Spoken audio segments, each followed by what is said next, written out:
Dia de jogo eu vou para a barreira, com os amigos pra mais uma bebedeira. É muito bom ser vascaíno, levar a cruz de malta no peito comigo, Caldeirão. Vamos lotar o Caldeirão, empurrar o Vasco com amor e com coração.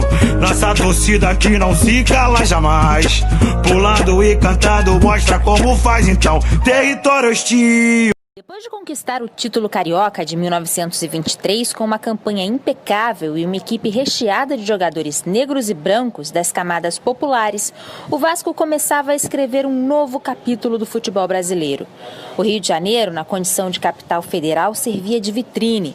A façanha vascaína levou uma mensagem contra o racismo e o preconceito social para todo o país, revoltando os clubes que comandavam a Liga Metropolitana e monopolizavam os títulos do futebol.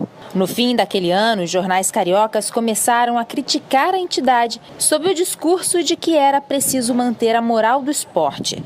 Nos primeiros meses de 1924, os clubes das elites romperam com a Liga Metropolitana e criaram a Associação Metropolitana de Esportes Atléticos, a AMEA, cujos fundadores foram América, Bangu, Botafogo, Flamengo e Fluminense. O Vasco da Gama foi convidado para fazer parte da nova liga, mas com algumas condições. Dentre elas, a exclusão de 12 de seus jogadores considerados pela AMEA como indivíduos despossuídos de condições morais para a prática do esporte. O Estatuto da AMEA tinha como um de seus principais objetivos impedir que clubes montassem equipes competitivas com jogadores das camadas populares. Para isso, permitia que se exercesse um poder de exclusão de forma extremamente preconceituosa, baseando-se no critério do analfabetismo e das condições de natureza da profissão dos atletas. O então presidente do Vasco, José Augusto Prestes, decidiu por não excluir os jogadores vascaínos. A negativa representou o repúdio total da entidade ao racismo e ao preconceito social.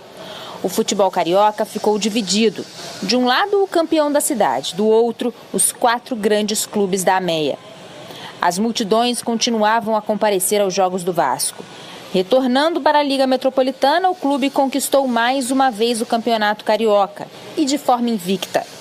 Por ser o time que somava mais pontos nos últimos 3 anos, o Vasco ganhou a posse definitiva da Taça Constantino. Neste mesmo ano de 1924, impulsionados pela tentativa dos ditos grandes clubes em enfraquecer o Vasco, os dirigentes vascaínos já debatiam seriamente a compra de um terreno para a construção de um estádio próprio, enxergando como meio de obter total autonomia para o clube. Em defesa de sua política de seleção de jogadores sem quaisquer discriminações e no intuito de se ver livre dos onerosos aluguéis de estádios, no dia 28 de março de 1925, o Vasco assinou uma escritura de compromisso de compra e venda do terreno, onde seria erguido o Estádio Vasco da Gama. Ao verem que, mesmo fora do campeonato organizado pela Associação Metropolitana, o Vasco da Gama mantinha-se forte, os clubes daquela liga não encontraram outra solução senão convidar novamente o Gigante da Colina para fazer parte dela. Dessa vez como clube fundador, contando com todo o seu elenco. Uma batalha havia sido ganha, mas a guerra seria vencida em 1927. Adquirido o terreno para a construção do estádio em 28 de março de 1925 e tendo pago a sua última prestação em 6 de outubro, os dirigentes vascaínos hastearam o pavilhão do clube no local do futuro estádio, no dia 20 de dezembro daquele ano. Após esse esforço inicial, era preciso angariar recursos para o erguimento do estádio. Iniciava-se uma campanha histórica para a construção da Casa Vascaína. As 3 principais ações nesse intuito foram uma gigantesca campanha para atrair novos sócios, que ficaria conhecida como Campanha dos 10 mil, contribuições individuais de vascaínos e vascaínas e o lançamento de debêntures no mercado, ou seja, títulos de créditos ao portador. A chamada Campanha dos 10 mil foi um verdadeiro manifesto dirigido pelo clube aos seus torcedores nos meses iniciais de 1926. O Vasco buscava atingir a extraordinária marca de 10 mil sócios. Uma das iniciativas para facilitar o aumento do quadro associativo foi a suspensão do pagamento da joia, valor pago na filiação da pessoa junto ao clube. O sucesso da campanha vascaína foi estrondoso, ultrapassando a marca dos 10 mil no ano de 1927. O Vasco se tornaria o clube com o maior número de sócios do Rio de Janeiro. Contribuições individuais também foram atividades incentivadas. Era uma campanha nitidamente popular, com a participação de condutores de bondes, pessoal de bares e restaurantes, funcionários públicos e gente do comércio em geral. Vascaínos mais abastados também contribuíram com altos valores para a realização do tão sonhado estádio. Destaque para o comendador Antônio de Almeida Pinho, então dono da Fundição Progresso, que doou pomposa quantia financeira e materiais diversos para a construção. Somada a essas ações, houve também o lançamento de debêntures no mercado. Autorizado pelo Ministério da Fazenda, o Vasco empreendeu o maior projeto financeiro já proporcionado por uma entidade esportiva, no qual o clube pagou ao seu investidor juros de 9% ao ano. A liquidação total dos valores a serem pagos ocorreu ao final dos anos 40 do século XX. Concomitante a essas ações, no dia 17 de abril de 1926, foi assinado o contrato com a construtora Christiane Nielsen.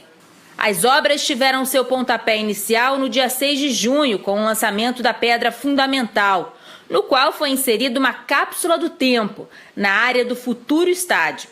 Dentre outras autoridades, estiveram presentes o prefeito da cidade do Rio de Janeiro, Alaor Prata, e o presidente da CBD, atual CBF, Oscar Rodrigues da Costa. O ritmo das obras foi acelerado, apesar das tentativas de dificultarem a façanha vascaína. O Vasco solicitou a importação do cimento belga, que era de melhor qualidade em comparação ao cimento nacional. Inesperadamente, a importação foi barrada. Uma surpresa, afinal, outras entidades já haviam feito esse tipo de solicitação para grandes empreendimentos e os pedidos foram atendidos. A solução encontrada para vencer esse obstáculo foi reforçar ainda mais as estruturas do estádio. Para cada parte de cimento, 2,5 de areia e 3,5 de pedra britada. Nada parava o Vasco. O clube erguia o seu gigante de concreto.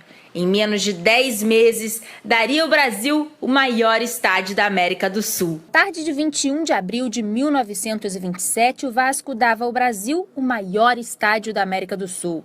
Naquele dia ensolarado, os 40 mil torcedores que acompanharam a inauguração ficaram impressionados com a beleza e a imponência do estádio vascaíno. Em especial, a sua fachada chamava a atenção de todos. Ela foi obra do arquiteto português Ricardo Severo da Fonseca e Costa. Produzida no estilo neocolonial e ocupando cerca de 274 metros de frente para a atual General Almério de Moura, a fachada é ornamentada por desenhos em azulejos, obras de arte fabricadas pelas mãos do desenhista e pintor igualmente lusitano Jorge Colasso. Coube ao aviador português Major José Manuel Sarmento de Beires o ato simbólico de cortar a fita inaugural ao lado do presidente do Vasco, Raul da Silva Campos, e do presidente da Confederação Brasileira de Desportos, Oscar Rodrigues da Costa.